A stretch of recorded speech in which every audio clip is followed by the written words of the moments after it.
Eric, welcome to the show. Thanks for joining me. Thanks, man. Glad to be here. 100%. Only a matter of time before we kicked it and chopped it up and had you on the show. So I appreciate you joining me. Dude, for people that don't know you and your story, give us the spark notes. You know, who you are, where you coming from, what are you doing now? Yeah. Well, thanks again. I really appreciate you having me on. Eric Oberembt. So I do a lot of stuff.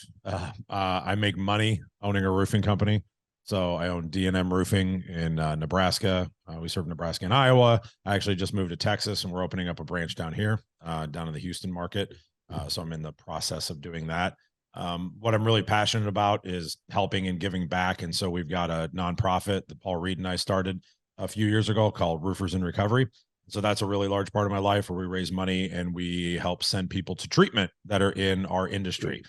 So that's pretty cool. And then the other thing is, obviously, I started doing a lot of speaking, and my podcast here in the last couple of years of Be Authentic or Get the Fuck Out. And I do keynotes on how to create a cult-like following inside of your company by utilizing the team method. And so I just got done doing a full keynote on the main stage at RoofCon last month with that. And then I'll be giving that same presentation at D2DCon in January. So real excited about that, and excited about the path and the journey that we're on. Our business started off real small when I was a kid, and, we've grown it and scaled it. My grandfather started our roofing company back in the 60s. And I started working with him when I was 10 years old. I lived with him since I was 7. And he taught me the ins and outs of roofing, the actual installation and all that kind of stuff. And as I got older, I decided that working hard was stupid and I wanted to work smart. And so I figured out how to sell, and just kind of by watching him. And then I figured out how to hire people. And we never knew how to do that. My grandfather was very anti-people in our business, other than, he and I didn't trust anybody, didn't want to bring anybody in. And so I kind of followed his lead for a while. And then into my late 20s, I was like, we got to change stuff. And then that was when I kind of took over the reins and started changing the trajectory of the business, if you will. So we do a lot of commercial and residential all over the country. And so I'm excited for this new market and to keep scaling. Very cool. Dude, I love it. I love it. So is it safe to say that, so when your grandfather started the company and then you ultimately started working with him when you were very young, were you guys you mentioned that you were the only ones working? Like, did you essentially It was literally like, it was my grandpa and my grandma right in the beginning when they started it. And then my grandpa had like a little 3-man crew, and they did hot tar roofs back then. So it was literally a flatbed and a kettle behind it, and you load that flatbed up with material and tar and bullshit, and you go out and you do the job, and then hopefully he goes and sells another one so he can build that one. And my grandma answered the phone and did the books, right? And then I came along, and then I started running the crews when I was mid-teens in high school. I started running crews in the summers, and then I learned, like I said, I learned how to sell, and I probably started selling when I started selling when I was 16. So as soon as I had my first truck, my driver's license, he just gave me a list, and he's like, "You've been watching, go figure it out, go sell." And that was how I got thrown to the wolves and started selling. He literally dropped me off in a little town in Iowa one time and said, "Don't come home until you sign a contract." And I did. So it was, it was trial by fire. I grew up in the, mid late 90s, as a teenager, but for all intents and purposes, I grew up in 1958. That's awesome. That's awesome. So talk to me. I mean, obviously you just kind of alluded to, he dropped you off in a random spot in Iowa and was like, go figure it out, and don't come back without a contract. So talk to me about those early like sales stages as you were kind of earning your stripes, so to speak. Yeah. So when I first started, like I said, I got my first truck, and I'll never forget, he gave me a yellow legal pad. That's how he kept track of all of his shit. Right. And he gave me this yellow legal pad, and it had a list, and it was like, hey, he literally was like, go sell this. And I remember the first job that I ever sold was in Omaha. There's this area of town that has a bunch of residential homes that all have this attached flat single car garage. And all of those little flat roofed single car garages had old hot tar roofs on them. And so my grandpa used to sell those, and he called them track money, because we could go sell them for $500 recoat with asphalt. And we take that money and we get them to pay us cash, and we go to the racetrack and we go hang out and we'll watch the horses and go bet on the horses on the weekend. Yeah. And so he gave me a list of those of people that had called with leaks and whatever. And he's like, you can go do it now. And I literally had just watched him. There was no formal training. There was no universities. There was no coaches. There was no, like there was none of that shit. It was go make friends, right? It was go make friends, make people like you, get to know them, and get them to agree to let us do the work for this certain amount. And so that was how it started. And then I kept building jobs. Like, so I was still actually doing the work back then. And I remember, so I'm one of the weird stories in my space, in the roofing space, because I started it as commercial, and we did commercial roofing. That's all my grandpa did. Yep. That's all we did was commercial, like hot tar and gravel, modified bitumen roofs. Like that's all we did. In the late 90s, early 2000s, our area got hit with a hailstorm. And I figured out that it was a lot easier to sell residential and have crews do the roofs, because then I didn't have to, and I could make more money. So I was like, building a sales org. Yeah. And I was like, yeah, I mean, not a sales org, because I mean, we were still building the jobs, right? Like it was just we use subcontractors, and we just weren't doing it in house. That's how all roofing companies run, today. It's all subcontractors. But so I started doing that, and I'm like, oh, this doesn't hurt as much. And so I kind of started like leading us down this path of, hey, let's start doing a lot of residential, and I'm going to start going and learning and going to conferences and and do all this other stuff. And so I transitioned our company from basically 100% commercial roofing company to like a 90% residential roofing company, until about 8 years ago, when my grandfather passed away. I went, man, I really hate dealing with homeowners. I'm going to transition us back to commercial. And so then I started transitioning us back to commercial the last 8 or 9 years. It's quite the pendulum swing, huh? Yeah. It was all about easy money. And then it was like, wait, I don't like dealing with these people. I have people that do, like I still have a sales team that, sells residential. I just personally don't want to. I love having high level conversations, that like with clients that understand ROI, right? They understand investment, right? Like all these commercial properties are investment portfolio, stuff for them. So like I can have those kind of high level conversations where there's no emotion. It's not, oh, my roof's green, or, you know what I mean? Like they don't give a shit. They just want it to not leak. They want to have a warranty. They want it to last a certain amount of time. And they want to know that if something happens, I'm going to come back and take care of it. Right. Like that's what people care about on the commercial side. Got it. So did you pivot all the business, or did you just pivot the stuff that you focused on and put people in place to handle the shit you didn't want to do? Yeah. So I started by figuring out, I did some exercises where I had to sit down and figure out all the stuff that I did on a daily basis. And then I had to rate it, whether I liked to do it, whether it gave me energy, and whether I was good at it. It turned out I was good at all of them, because I'd done all of them for so long, right? I was good at all of them, but there was only a handful that I liked doing, and that actually gave me energy. So as I made a little bit of money, I would pick what I wanted to delegate, and then I would go hire for that. So like the first thing that I hired for was production. So I brought in a production manager to handle production. And in my mind, it was, well, now I can go sell more, right? So if I can sell more, I can make more money. If I don't have to produce the job and, organize the crews and organize the material and all that. So I hired production. Then I hired a quality control guy, right, to go help the production manager, because he was getting overwhelmed. Then I hired an admin. Then I hired, and keep in mind, I still hadn't hired sales guys yet. So it was all you. It was still all me, right? Because I wanted to keep making the money so that I could afford this other shit. Yeah. And then I was finally got to the point where I was like, all right, now it's time to hire sales guys. Where I feel like today, that's not how it works. Everybody goes and hires 30 sales guys if they can, sell as much as they can, but especially in my industry, and then go, oh shit, how do we build it? Because they don't actually know how to build it. So what we teach, like at Commercial Roofing Academy, or if I do any consulting or anything, is like, hey, you can sell all you want, but if you don't know how to build it, you're gonna get screwed. So make sure that you know how to build it first. when I started my office down here in Houston, we're going to go live in February. First person I hired down here, production manager. Second person I hired, sales manager. Third person I hired, ops manager. Like in that order, because I wasn't going to hire anybody to sell unless I knew I had the people in place to make sure it got built, because then you're just destined to fail. Yeah. And I feel like it is a breath of fresh air to hear that, because I don't hear that often. And I think it's really common for companies to create their own bottlenecks and essentially implode because they have killer sales guys, but then they can't fulfill, whether that's getting solar installed or a roof built or whatever it is.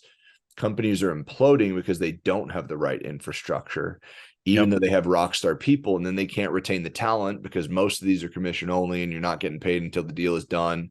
So then you have pissed off sales guys because their pipelines are getting obliterated, and it's just a recipe for misery, essentially. Yeah, come work for me because I can build it.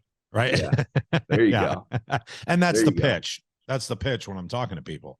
You know, I took the time to build this so that when you sell it, we can build it so you can get paid. I literally had the exact same conversation, obviously within a much different context because we're a coaching company versus a roofing company. But I had that same conversation with my team this morning, talking about like the forward trajectory and like how we've been growing and how we've invested in our own infrastructure and how we carry ourselves within the industry. It's for that like forward momentum. It's for that foresight of growing into that, because we can fulfill it now. Like we can fulfill all of it. And we've built the brand the way that we have in order to enable that. Right. So I think it makes perfect sense. When did you like fully take over the company as you were kind of building it out? I was running day-to-day kind of stuff, probably in my mid to late 20s. But then my grandfather passed away 8 years ago. And so at that time, like the actual taking over all of the shares of the company at that point was done. I was doing pretty much everything at that point, you know, probably for 5-6 years prior to that. But what I tell everybody though is that I didn't really get anything when I took over the, you know, like the rest of the company. It was still a mom and pop, you know, 2, 3, 4 guy operation. I couldn't sell it for anything, right? Like it wasn't worth anything on paper. It was only worth what I was going to put into it. Right. Yeah. I could have shut the whole fucking thing down, started it back up under another name, you know what I mean? And like not had to deal with anything.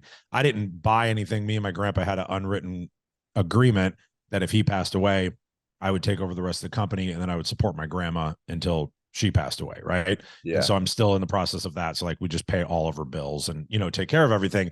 But once I started reinvesting, or I'm sorry, to answer the question too, the reason that I kept the business and kept the name, and I don't know if you know this or not, but so the name of our company is D&M Roofing. Yeah. My grandfather's name was Delton Mayers. Got it. So he named the company literally after himself. So it was a thing where it's a legacy play. It's no one's ever going to take this name ever and do anything with it other than me. Right. They'll bury my ass with that name.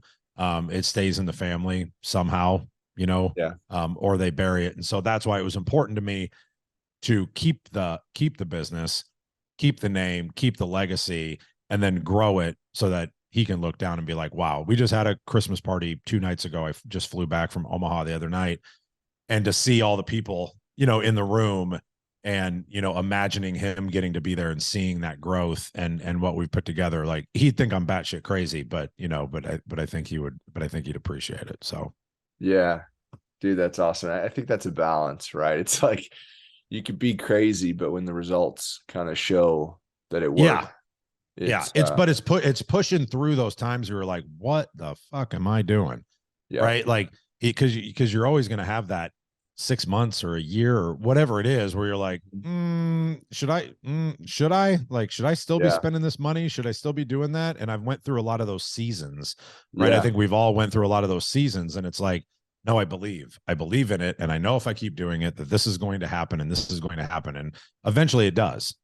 Yeah. When you're go through those go throughing, you could tell Yeah. it's late in the day over here. It's go When you're throughing. when you're going through those seasons, Eric, like how do you navigate that? Recently, um, honestly, for me, it was I had to get a coach, right? I hired kind of a life coach, hippy dippy guru, hypnotize me, Yeah. mess with my head coach about 3 years ago. He's also turned into like a business coach for me as well. And as I go through those seasons, if you will, if I don't have somebody to kick stuff off of, because I don't have a partner, Mm, like I don't have like a business partner, right? Like I've got a wife, but it's not the same thing, right? yeah. I don't have a business partner to like kick things off of. You can't have certain conversations with employees as close as you are to certain people in your business, Hmm. they're still employees, Yeah. right? And there's certain things you can't talk about. Like you can't talk about like, who I was sweating payroll last month. Shit. Like you can't have those conversations with those people. Might ruffle Um, some feathers a little bit. it might make them worry a little, right? And like that's not our job to make them worry. Our job is to make them feel safe. Yeah. So I decided to do that, and I was actually having a conversation with him last night about this, and I was like, I never thought of it this way, but like everybody talks about getting a mentor, right? Everybody talks about getting a mentor, and I think everybody should have a mentor. But what people forget about having a mentor is everything that you do is with them is going to need to be based on their time and their schedule, because you're doing it as a friendship and Yeah. as a favor. If you Yeah. don't, I don't believe in having transactional relationships, right? Unless it's coaching, because then I can say, I'm paying you for your time. Now let's schedule it. You can't change it because something else came up. We have a transactional relationship during this hour, right? Yeah. And you have to give me what you said you're going to give me, i.e., your time and your intellect, so that I can go do better things. When we're done with the call, then we can be friends and we can talk about, our lives and our wives and our kids and whatever. But during that time, it's transactional. I gave you money, you give me information, right? Hmm. Or support or whatever it is that Yeah. you need, right? And so I think that I know that coaching is a big buzzword now, and I'm definitely not like, this isn't me pitching just because you do coaching and like, whatever. I mean, I hope that Yeah. people get that from it as well, but it's changed my life so much to know that I have somebody that I can lean on, not in more of than just a mentor sense, right? Like that my success is a direct correlation of them doing their job. Yeah. Yeah, and dude, we need those. I've never heard anybody explain it that way, and that's very, very cool to hear. Like we need those people in our circle. I've been going off on this on social media lately, and just all across the gamut, like leveling up conversations, auditing your circle, and all these things are really important. And for me, they're absolutely pivotal. Like without the right people in my world, I probably never would have left corporate, but I sure as hell would have gone back to it and waved the white flag earlier. Yeah, And luckily I had the right people to basically slap me across the face and be like, shut the fuck up. Like, this is a good move. Go. that's hard to And find. yeah. And like, eventually, like you do the right things and you stumble across these people and you keep them. But I love the idea of you're relying on their time, Right. right? Like I happened to have my buddy have time and sit at his kitchen table. Right. Like, what if I didn't have that back then? Right. And like I don't want to leave my success up to chance. So, Exactly. Yeah, we don't you, do it in our we don't do it in our business, right? We sit down and we have metrics and we have executable plans and we have goals and we have this needs to be done this week and this day and this, you know what I mean? Like we have all those things, but we're going to leave our quote unquote education, yeah, right, to chance, because in this world, as far as I'm concerned, like in this world, this is the real education, right? There's nothing I hate more than fucking school. I'll tell you that right goddamn now. I hate school. I hated school. Only reason I went to school so I could play sports. yeah, When I went to college, I loathed college. All I did in college was drink, and I yeah, would academic probation, get off it. Academic probation, get off it. I quit school because I couldn't find a parking spot. And that's literally what happened. I was driving around the campus and I was like, this is some bullshit. And I called my grandpa and I was like, I'm done with this shit. Get me another appointment. He's like, are you serious? I'm like, yeah, I'm not. I can't find a parking spot. I'm like, fuck this. And he's like, okay. And that was literally how I finished. That's how I quit school. Like, I hate school. But what I didn't know was that as I got a little bit older and got more into like my industry, Yeah. was finding out that there were opportunities for education that I actually appreciated, that helped Yeah. me grow as a human and as a business owner. Because again, I know this is all over the, this is some Gary V shit, but like, they don't teach you in school how to run a business or how to be an entrepreneur. They teach you how to be a fucking employee. They teach you how to work for somebody else and how to make fucking spreadsheets, right? Like, they don't teach you anything about what we do. Nothing, not a damn thing. And so we have to go figure it out on our own. Yeah. And the fact that today there's so many people out there that are willing to share and to help other people actually learn how to do this stuff is pretty amazing. And it's an opportunity that I don't think's ever really been available in the world. Right. And if people aren't utilizing it and jumping on it, honestly, if you're sitting here listening to this and you're disagreeing and you're like, I don't need a coach because I know everything, you're a fucking idiot, because you don't. You don't. I don't. None of us know everything, right? Like, I learn shit every single day. I learn shit every single day. And at the minute that you think you know everything, you're done. You might as well just pack it in and dig your hole. 100% agree. The example, I mean, it's so easy for us to point at the greats and be like, well, why do we think Tom Brady has 17 coaches? Right? Like, why did Michael Jordan have Tim Grover, who wasn't on the Bulls staff? Right. Like, it's there's Ed Milet has coaches. Level. Yeah. Ed Milet has coaches. I'm sure Frisella has coaches. You know what I mean? Like, everybody has somebody that they have 100%. Transactional time with so that they can continue to grow. So I just think it's really, really important. I have no idea how we went down that rabbit hole, but I love that conversation. I love that topic. It's all good. And I think it is a really good conversation because, like, I've always been torn on education because I live in this business world where it's like very much everything that you just shared, which I wholeheartedly agree with. Mm-hmm. And then I also live in this, like, I am a nerd world where I went to school and ended up coding for a living for 7 years. And even though I really just partied and played soccer for 4 years and built amazing friendships and like somehow got an engineering degree, like, I have to be grateful for that. Right. And like, for sure. My grandmother was the first woman to get a PhD in her field from MIT after like escaping the Holocaust. And like that whole, everyone in my family has post-grad degrees. I just don't. But so I've always tried to like toe the line. But the thing that always really pissed me off is, and I don't know how this comes to be, and I'd love your thoughts on this and maybe how you see it come into life. But the thing that I always disliked about it was that it sold this idea that once you graduated, you were done learning. And I can't understand it, because that's when it starts. Like, what, you're supposed to know everything at that point? I never thought of it that way before. But I can see that. I mean, I never finished. So I never got to have that opportunity to have that thought. Right. Yeah. But I get remember what you're saying. I remember graduating and everyone being so freaking stoked that it was over. Right.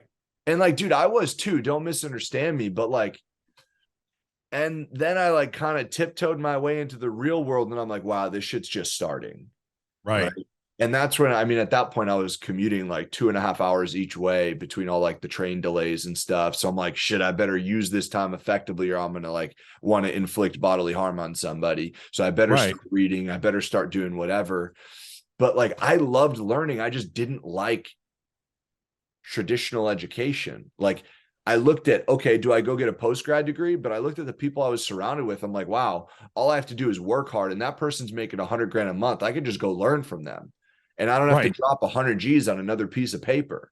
Well, again, it comes back to, why are you doing it? Yeah. Right. So so just so I'm clear on what I mean too, it's not black and white, right? I'm not saying that school is bad. I'm saying that school was not great for me.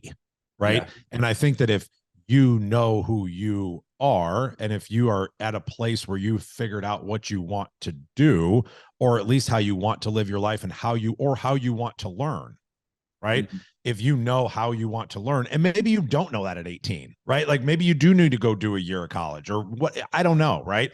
But Yeah. once you figure out how you like to learn, what path you want to go down, then you can make that decision. But to your point of, do I go get a post grad degree or whatever? I don't even know what the fuck you're talking about, but like to go get a post grad degree or whatever it is, right? Yeah. Like the question is then why? Are you doing it because everybody else is doing it and you feel like you have to do it? Do you think you're going to make more money at some job you're hypothetically going to get because you have it? Or is it something that you just want to be able to put on your wall? Or, you know what I mean? Like, I think people Yeah. need to be more self aware of, why am I doing the things that I'm doing? Am I doing them because I think society's telling me I have to do them? Or am Yeah. I doing them because I genuinely love doing that? You just stated, I genuinely love learning. I love doing that, right? So like, that's awesome. And there's other people that are like, I also genuinely love learning. I hate it in that environment. And going to that place isn't going to get me to where I'm trying to go because I'm trying to go down this path. I Yeah. don't want those people to feel like they're different or lesser than because they're going down a different path.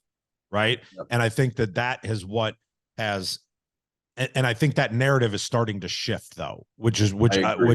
which I'm very happy about, because for so long it was, you had to go to college so you could get a job. Right. Mhm. And it was almost like you were guaranteed that job after you got out of school, hypothetically in your mind. Yeah. Right. Just like And we're that, guaranteed the salary. right. Yeah. And that's just not the case. So I'm actually really glad that this conversation is changing. I appreciate guys like Mike Rowe, right, who's going out there and talking about the trades as well. Like, we need tradespeople. Don't, like, there's people going to trade school that are coming out making six figures. Yeah. No one, Right. people are not talking about it enough. I'm glad to No. hear that that's shifting as well, because that was Yeah. the old talking point. I graduated college in 2012. So I started really paying attention to that data like maybe a couple years afterwards. Mm-hmm. And which makes perfect sense, right? Like after Yeah. I've done all the damage. Yeah. But Right. I guess I couldn't have played soccer in trade school, so it's fine. Right. That's fair. Um, Where'd you play soccer at? Upstate New York, a small Oh, D3 oh, engineering school cool. Yeah, in like cool. Albany area. Okay. But it's great to see that it's changing, because I mean my wife and I talk about this all the time. It's like I don't know if I'm not going to force my kids to go to college, but like I'll give them the option. And like honestly, like one of my goals in business is to generate so much success and build such an epic network that like if they don't want to, I have friends in every industry and I could be like, here you go. Like, don't fuck this up, but here's an introduction, right? Right. And then they can learn from people actually doing it, not Here's people an that, internship. Here's an internship. Go yeah, learn, go work for free for 2 years. yeah, Right. Or exactly. whatever it is, because you're going to learn more probably if that's the path that you want to go down. Right. Yep. Because I don't know, because unless you go to like a very you said, you got would you get an engineering degree? Yeah, computer Like, engineer. that's very fucking specific. Yeah, You know what I mean? Like you walk out with that and it's like, all right, I got a skill set. yeah, Right. It's almost like going to a trade school, right? Like you have a skill set that you can walk out that not everybody has. yeah. Right. But you go to like some liberal arts school and you walk It out was and you're like, technically a liberal arts school, to be fair, but they lost money on their engineering department every year because they right. spent so much money on it. So Makes sense. But you see yeah, what I'm saying, right? Like, because yeah, if you walk out with 100%. that and go, well, I took a couple algebra classes and I took a calc class and I took a chemistry class, and it's like, well, what the fuck do you know how to do well? Nothing really. I just know a little bit about a lot of shit. Yeah, Well, and you got to go congratulations. beg someone. So do I. Yeah, I don't know what to exactly, tell you. Yeah. Yeah. So exactly. anyway. It's the first time I really thought about this was like way early on. It was probably like I don't know, maybe like 6 years ago, Mm-hmm. because I was just starting my company, and I was at Tony Robbins. I think it was Date with Destiny, and yeah, it was Date with Destiny, and they were talking about platinum, like his massive mastermind that's like 85 grand a year or whatever the hell it is. And they were talking about how one couple paid for their kid to join platinum, essentially. And they're like, he's like, I'll pay for this or I'll pay for college. And they just basically gave him that option. And I thought it was so cool. I mean, granted, it's way more expensive than college, but like, is it? On paper, yeah, but like from an ROI perspective, absolutely not. Because if the kid chooses that, you know that that's someone that's actually going to take advantage of it, right? Oh my God. You're surrounded with people like Ed Milet, you know, like that's a great idea. Yeah, I think it's really cool. And it's like, I know masterminds have changed my life in and my business, obviously, but like my relationships are wildly different. I literally, Yes. I mentioned earlier, I've been talking a lot about like your circle lately. And one of my, a post on Facebook, someone commented on it and they're like, how do you get into those circles? And I was like, you want the real answer? Cut a check, swipe a card. It's the fastest way. Right? Because that's the only way that you're going to get all of those people in the room with that much skin in the game. Like everyone building massive companies, right? You think you're going to coordinate everyone taking off from work, flying to a specific part of the world, being in the same room with all the stuff that's going on between business, family, kids, whatever? Yeah. No way. The only way you do it is if everyone swipes a card. So one thing I'll add to that though, is that having your circle and having your masterminds for leveling up as well, I see as two different entities a little bit, right? Okay. Because I was asked this question. We actually did like a whole episode on my podcast talking about it. I forget who the hell my guest was, but we were talking about it for quite a while. And because there are people that are probably listening right now that are in a space where they're like, I can't cut a fucking check yet. Yeah. Right? Like I want to cut a check, but I can't cut a check. And so I go back to kind of what I did in the beginning when I couldn't cut a check either, is I actually went and identified the people in my community that were around me that maybe I didn't know yet or didn't know very well, but I figured out how to get introductions to them on a smaller micro scale so that I could start learning from those people, right? Grabbing a lunch, buying them lunch, right? Like that's the check I stroked, right? Yeah. And just asking questions and learning in my little community and building my circle around me a little bit and inserting myself on a micro. And then as I outgrew them and then made a new one, right? And I kind of made a new one. Now all of a sudden I was like, ooh, I can stroke a check, right? Yeah. Now I can stroke a check because there are a lot of people that are sitting there going, yeah, I want to do this, but I don't have 10 grand. I don't have 20 grand that I can just write that check for. So I think that the other way to do that is to start off small in your community and find those one or two people, whether it's, like one of the best agents, like real estate agents in the area, or it's, one of the best, like if it's a roofing company, whatever, like an owner, or, be around them, take them to lunch, whatever it is, and try and make friends with them and not make it feel like it's transactional, even though you're getting something from it, and build that organically until you can stroke that check. 100% agree. And I'm thinking like back to my days when I lived in the city, like that was it. It was like going to meetup groups. It was, I was make just your own Google trying to figure out freaking what this name was. There's an app called Shaper, which was like Tinder for business networking, right? Really? Classic swipe left, swipe right type of thing. And I still have like friends and colleagues from that app from today.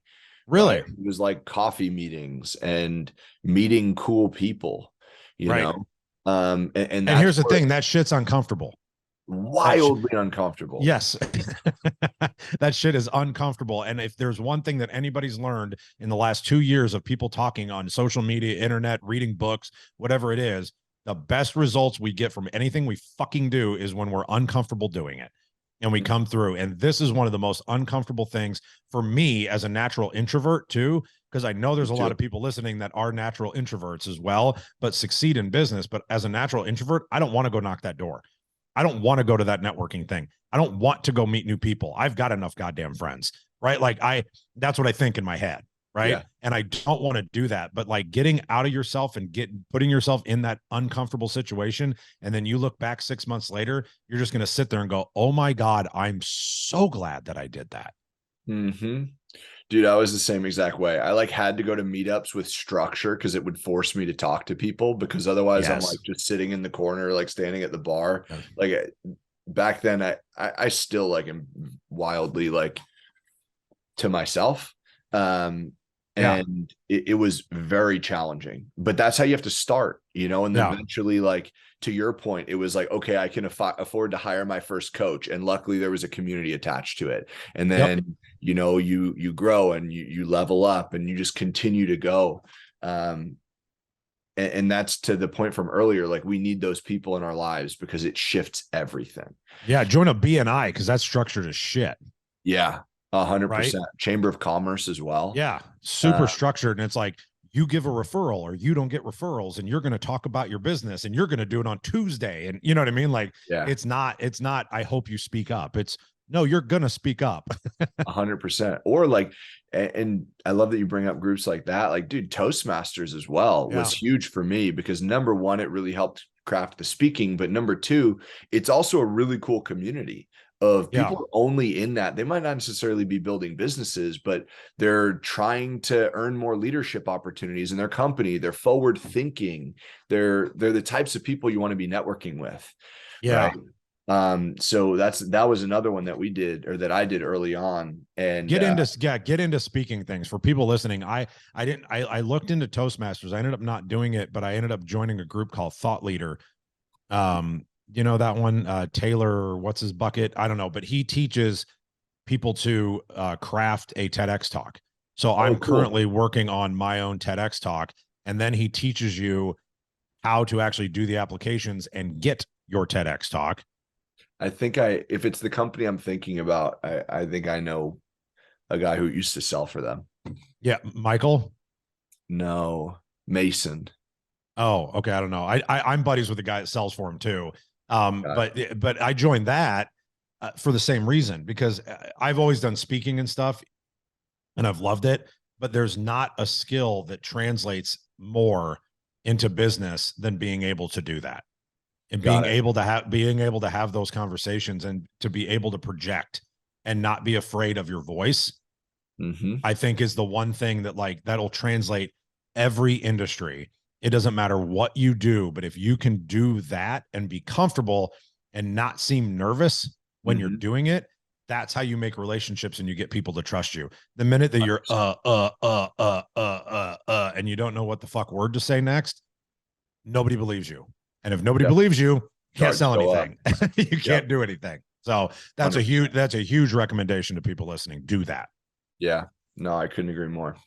Um, dude, I want to make sure we talk about your nonprofit before we Yeah. jump out of here, because I want to be respectful of your time. But this is really cool to me because I mean, we're a for-purpose company.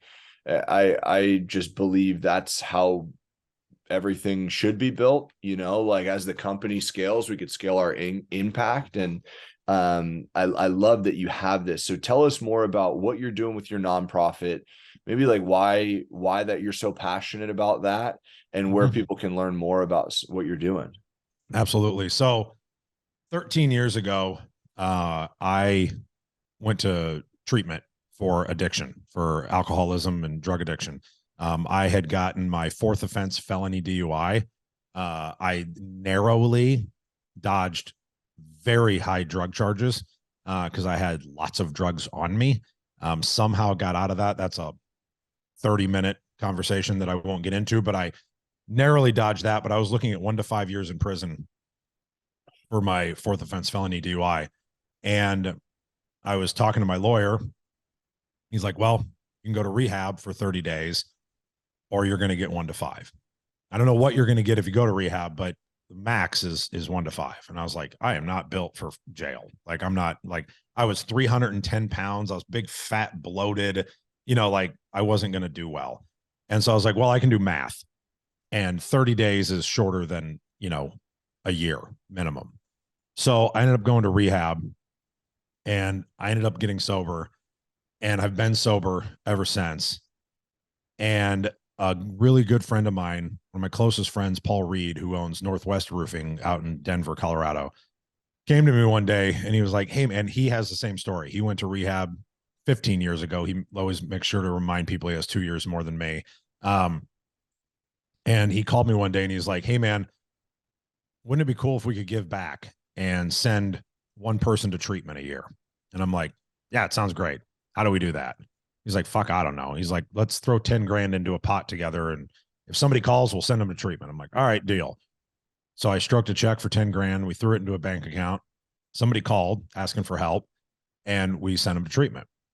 All of a sudden, phone started ringing again and again and again. And we're like, shit, we can't afford to just keep sending people to treatment. Like, we don't have Yeah. that kind of Treatment's resources. expensive, right? Really expensive. Yeah. We have a very good deal with the organization that we work with, but like on a general basis, it ranges anywhere from 20 to $100,000 for a month, right? To send somebody. So, Dang. like, if you get real fancy and like go to Palm Springs and shit, right? Oh Um, yeah. yeah. And so we decided to make it official, and we formed a nonprofit. It's called Roofers in Recovery.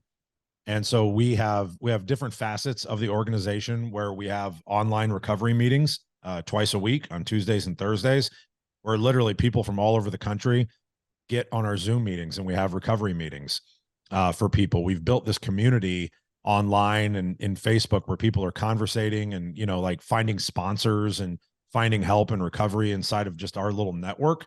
When we go to trade shows, we go to RoofCon, we go to, all these different events. And whether Paul and I are there, we'll hold a meeting in the morning so that the people that are coming to these things, because as well as I do, most of these conferences are just full of booze and coke and women, right? Yeah. And but there's people there that are like me that don't want to do that anymore, but they feel super uncomfortable in their own skin, and they don't know where to go, and they don't know who to talk to and who Yeah. they can trust. And so we have meetings in the morning so they have somewhere safe to be able to go. And they know when they're out on the floor walking around, they can look and be like, "Oh shit, I know you," right? Like, Yeah. you're safe, you're okay, I can talk to you. So we built that, and then we started raising money throughout the year. And to date, we've sent about 40 people to treatment so far, It's awesome. at an average ticket of about 20K a person. So our big fundraiser day is June. It's the first Friday of June. So this year's June 2nd. Mm-hmm. And we do National Roofers and Recovery Day. And we're trying to get 150 contractors this year to sign up. And on that day, everybody's going to build a roof. And then you're going to pay your subs, pay your suppliers, and then donate the profit from that roof to Roofers in Recovery on that day. And if we can get 150 people, we can raise about $750,000.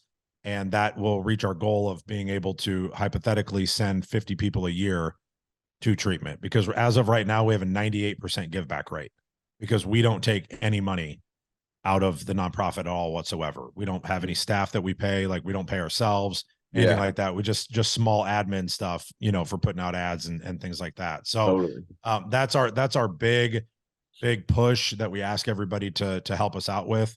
And then we do other stuff throughout the year to raise money and, and whatever. And we're trying to come up with new ideas, but that's our big passion. Mm-hmm. And we spend a significant amount of time, facilitating that. Dude, that's so cool. I love the day idea. I think that's really, really cool. And I think I mean, we should chat after this and I'll peel the curtains back of kind of like our infrastructure, because I feel Mm-hmm. like you could duplicate that within like your colleagues in the roofing space, Okay. um, where like you bake into the margins that like, hey, this is why we charge what we do. And I want you to know this percentage is going here, right? If Yep. you do it simple, like a gross revenue share. And Yep. people want their money to go somewhere, right? They want it to be used for something more than lining an executive's pockets. So Yep. they're happy to pay if they know, hey, that extra 3% is going Right. to go to this, right?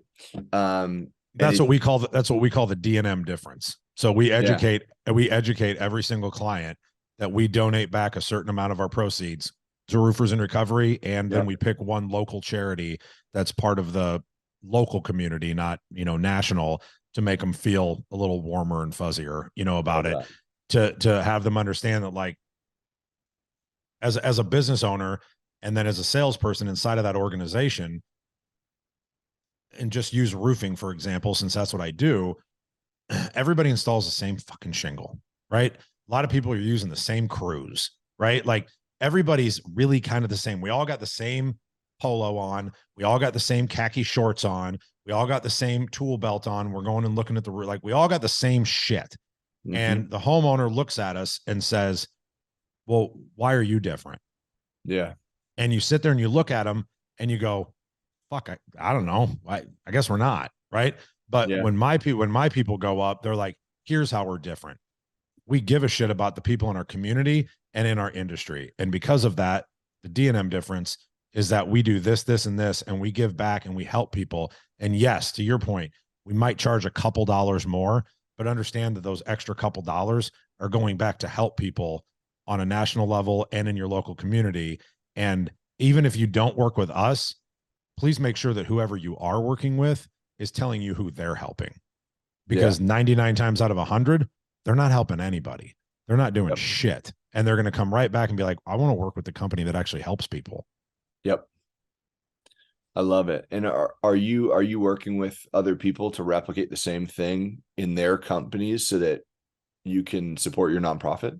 Yeah, so that's one of our things that we're trying to do this year. We're trying to get people Good. to do like a recurring donation. We've got a couple of companies that are on board, that are jumping on, and so this year we're going to do a hard push to try Sweet. and get more companies to do that. The hard part is that it's very easy to get companies that have addiction in their past to jump on board. Hmm. It's very hard to get companies that don't have that in their history or in their past or in their ranks to get them to buy into that, because what we've learned is that there are so many places to give, right? Yeah. There's so many people to Tons. help. There's kids, there's dogs, there's, you know what I mean? Like, there's Yeah. so many things that people care about, and a lot of them might not give a shit about the fact that I was an asshole drunk that ruined lives, and because somebody helped me, I get to be somebody that helps other people now, right? Hmm. A lot of people don't care, so it's navigating that and figuring out who does to get them on board to be part of that program. But to answer your question, yes. But then the second part of it is we're not doing it well enough, and this is 2023 is when we're kind of doubling down on that. Yeah. I wonder if the people who don't necessarily have the biggest tie, you can do that like recurring subscription piece. But the Right. people who do really get attached to it, because it is a fairly common story in the sales space, Yeah. I think Yeah. we all know. And I'm sure in roofing in particular. But we see it in every industry we work with. And I wonder if those guys that are really tied to the story and can really resonate, maybe those are the people that end up doing like a gross revenue share or something like that. Like for us, we do Yep. profit first in our banking, and we have a separate account that a specific percentage of all the cash that comes in from our payment processor goes right over there. And I make quarterly distributions to our Yep. partners. Yep. Right. So especially if you're coaching them and helping them scale, like then everybody wins massively. So I don't know, food for thought. And I'm Yeah. I happy to love do what that. we do, but Yeah. it's super, super simple. And I think a lot of people, especially if they get really resonate with the story, Yeah. they're all in because And they're, there's a lot in the roofing community. Yeah. yeah. You're right. And Like, there's it a doesn't lot. cost them. Like it's Right. like, hey, you're just going to increase your margin a little bit. And then you just paint this picture. How Yep. it's no Yep. money out of your pocket. So, Right. Yep. um, Eric, I want to be respectful of your time. Before I ask you the last question, where do you Yep. hang out on social? Where can people follow along with what you're doing at D&M, what you're doing with roofing and recovery, all that fun stuff, and Yeah. obviously podcasts as well? Yeah. D&M Roofing is just D&Mroofing.com. The podcast is Be Authentic or Get the Fuck Out. And you can find that on Instagram, Facebook. We have a pretty large following on Facebook. Our YouTube channel. I don't know. Do you do all of this on video too, or just record it We're here? starting this coming year. So we record So, all of it, but we're finally using it. yep. So we like professionally produce every single episode of our podcast as well. I have a full-time videographer that produces all of it. And all of that goes onto YouTube, on our YouTube channel. Nice. And they're really well done, not by any because of me, all because of Lexi. Lexi does an amazing job, and so they're all professionally produced for that as well. So YouTube, Instagram, so it's Oberembt is me, or Be Authentic, or GTFO if you look it up. I think that's everything. I don't know, I'm not the social media guy. Lexi is. I just produce the content, right, and then she figures out how to distribute it. So we'll make sure that we get all of them linked in. We'll yep. connect with Lexi and make sure we're not missing any. Yeah, I have no idea. I'm just a pretty face, man. I love it. Eric, last question for you. Going all the way back, starting work with your grandfather, 10, 12 years old. Yep. Or those early years, getting dropped off in Iowa, getting the contract, starting to sell, eventually going to school, quitting because you couldn't find a parking spot. Fast forward, continuing to gain a lot of experience, experiencing, the DUIs and your experience there, building the company all the way to where it is right now, where you got the thriving podcast, the company is crushing it, all the experience, amazing nonprofit, this entire window. What's been the biggest lesson that you've learned that has yielded the most results and had the biggest impact on your life and in your business? To embrace the losing and to not let it debilitate you. For the longest time, every time I'd fail at something, I thought that I thought that I just wasn't good enough, because there were so many other people out there that were smarter than me. There were guys like you that like finished school, right? I lived with that for a long time of like, hey, I was a guy that didn't finish school, so obviously I'm dumb, right? And I had this kind of inferiority complex, and a lot of imposter syndrome every time I started having success. And then I'd have a failure inside of that success, and then that imposter syndrome really came back really hard, because I was like, see, Eric, you're not really that fucking good. You really don't know what you're doing, right? And learning from those failures and learning how to pivot from them. That's become our keyword in my business, is pivot. And how do you pivot? Because something's going to happen where you get hit in the face, right? You're going to get hit in the face. You're going to get kicked in the balls. But what do you do to pivot to be better? What did you do during COVID to make sure that your business was still producing, right? Did you hide in the corner, or did you double down and say, I'm going to be the one company that's out knocking doors in the middle of COVID? You know what we were doing? Knocking doors in the middle of COVID, right? What are you going to do to pivot? And what are you going to do when you have those losses and those failures? Is it going to set you back? Or do you actually not only learn something from it, but like take the lesson and then implement something to change? Because most people go, oh, well, that was dumb. But then they just keep doing the shit that they were already doing, and nothing actually changes. Yeah. I finally got to a point in my life, honestly, because of hiring coaches and working with other people, that I learned how to take that stuff and implement it to become better. And then I started bracing. I don't like to lose, right? I don't like to fail. I don't like to lose, but I love the lesson that I get from the losses, to be able, because I know that now I'm going to come back even twice as hard, because I just learned something to be able to change. So I think that's the biggest, that's by far the biggest thing that I've learned, and that has changed about me in my life. Maybe that comes from recovery too, right? Because I should be dead. I should be dead or in jail, and I'm not. And everything that I learned from that time of my life that could have put me underground, literally, got me to where I am now. And so I wouldn't trade those years, even though I hurt people and I did all these awful things that I can't take back. I wouldn't trade that time, because without that time, I wouldn't have the life that I have now, and I wouldn't be able to help the people that I'm able to help now, because I wouldn't have had those experiences. And you can't teach shit that you don't know. You can't teach out of a book. I think that's why I hate school, because I hated them that they were trying to teach me out of a book and they didn't have any actual life lessons to teach me. And so I embrace my past and I embrace my losses, because those are the best lessons that I get to pass on to people that work for me and that I just help in a day-to-day. Boom. Eric, thanks for joining me, brother. I really enjoyed this. Thanks for having me, man. Appreciate you. 100%. Likewise.